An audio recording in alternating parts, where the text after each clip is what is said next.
Yan. Okay.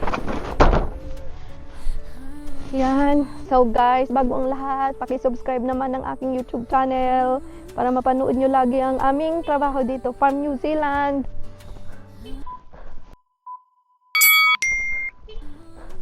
Tayo guys, magagatas tayo ng baka at prepare muna tayo, wala akong gloves. May bisita nga pala tayo today, nandito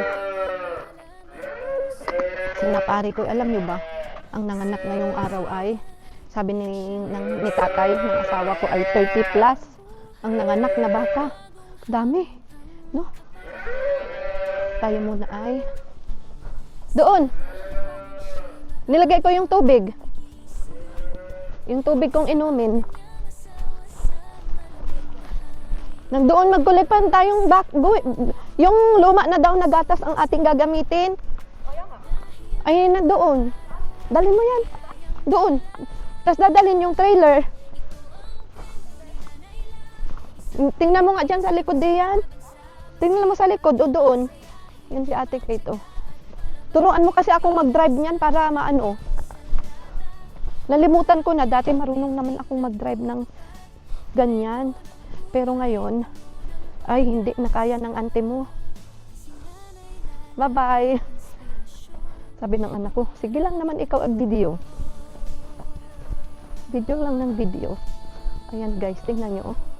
Yan paligid. Gabi na kami. Ayun yung mga baka.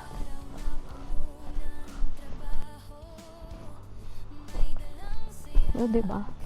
Diyan sa, ayan yung mga yan ay kiwi fruit. Kami, no?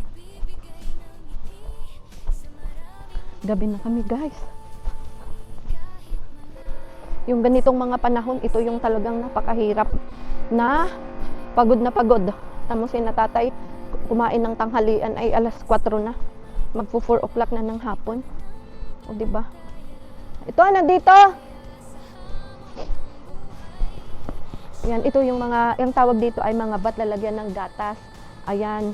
So, dyan kinukolekta yung mga gatas. Tapos, araw-araw, may truck na nagkukolekt ng gatas dito. Tapos, yan na nga. Diba?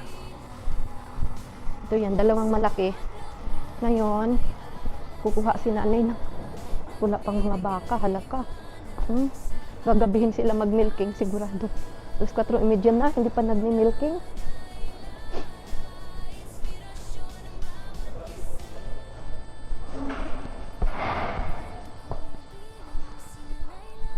Yan. Tayo ay magagwantes muna. Yan. Ito yung office nga pala. Dito may office din. Tapos may office din siya doon sa bahay. Tapos may office din dito. Office ni tatay at ng may-ari ng farm. Dito sila na. Mimiti ka lang. At small. Magwantes tayo. Oo. Ay, hindi. Ayoko magatas. Mag-ano ako, magpapadede kami. Bag ng baka, nakadalawa ko doon. Buti yung jersey, sabi ko, nakipagpustahan ako. Oo. Wag lang sana siyang backward, yung sulit. Ah, Kasi pag ganyan kasi, may pinaramdam din sila minsan, kaya biglang bumabak. totoo yan. Video nga ako doon. Dapat na-video ko nyo kanina, nag-talk na natin. Ay, di, nagpa-video ka sana sa kapatid mo. Oo. Sabi ko, ako'y mamimidyo. Video ko ba kanina?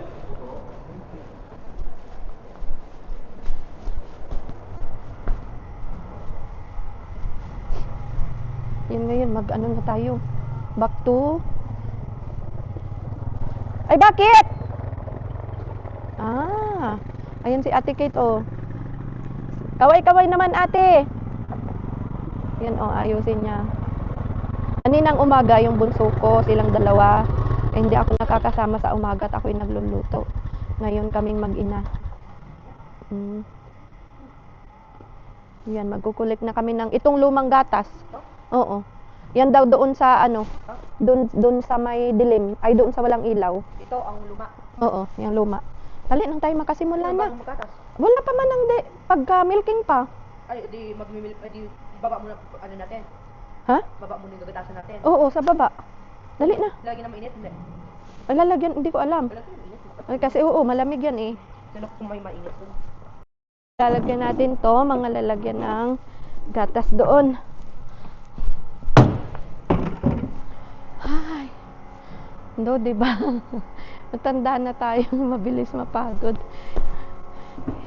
Stop recording. Stop recording.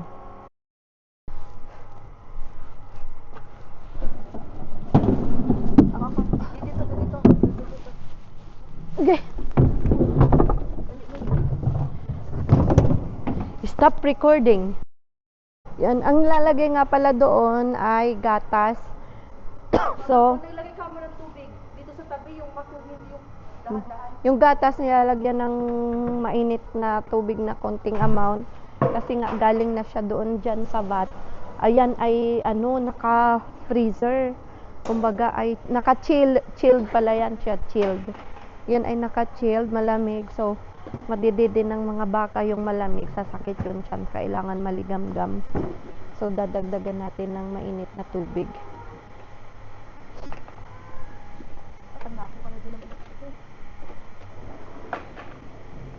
Ayan. Tingnan nyo guys yung mga, ay wala akong cellphone dito. Ayan. Tingnan nyo guys, nakikita nyo ba yun? Nagmamarcha yung mga baka, ayun no? Bakit? Nagmamarch yung mga baka, tingnan nyo oh guys oh. Ayan oh. Yan ay isang herd lang. Yan yung mga gagatasan. O, tingnan nyo guys. Oh. Marami na yun. O, diba? As in, para talaga silang may mga talino. Uy, ready for milking! Oh, kumakanta sila. Kumakanta sila guys. They're ready for milking. O sige na guys, naiinis lang ako. Sige daw ako video.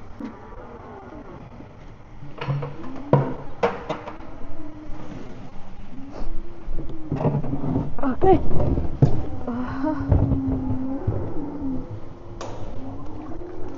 Mainit, sobrang init.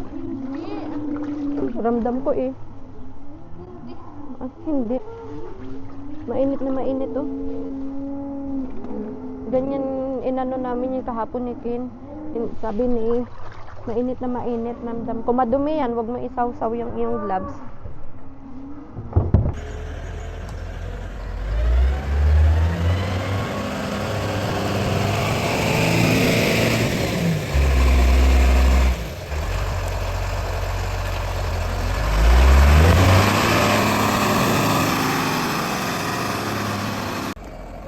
Ayun, request ni tatay, videohan ko daw yan siya na nag-i-scrape ng mga tain ng bak.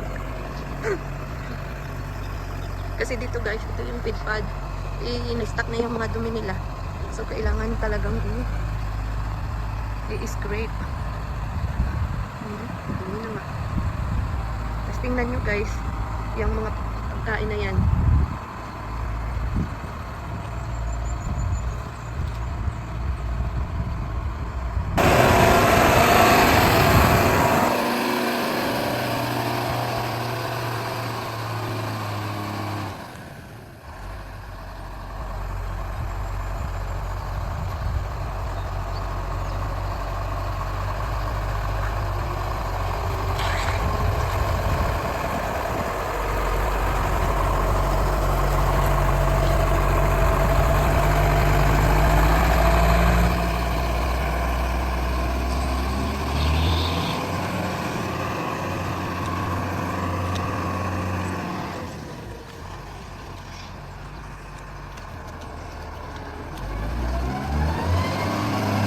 Ano to kulay puti? Tissue. Ah.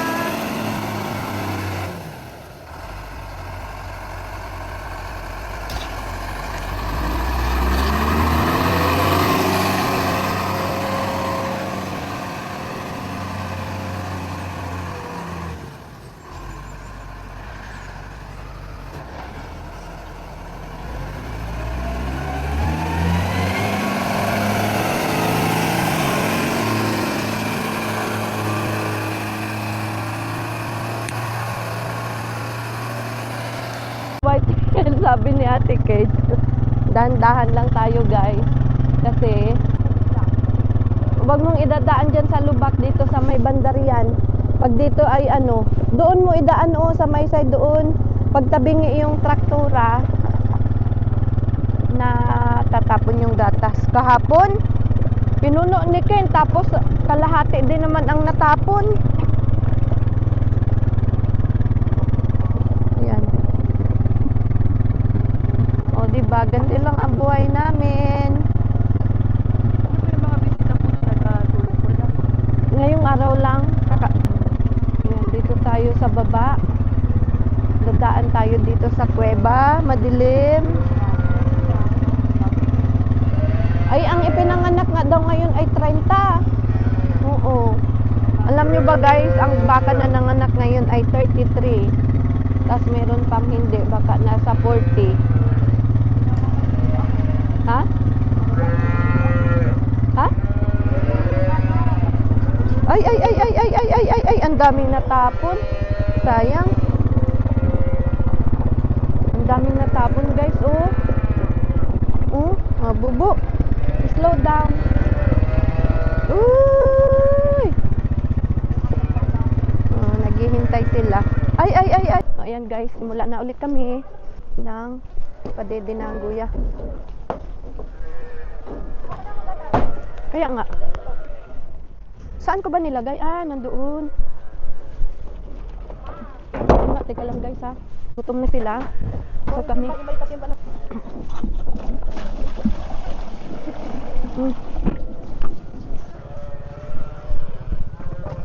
Ha? Ayos lang. Ha?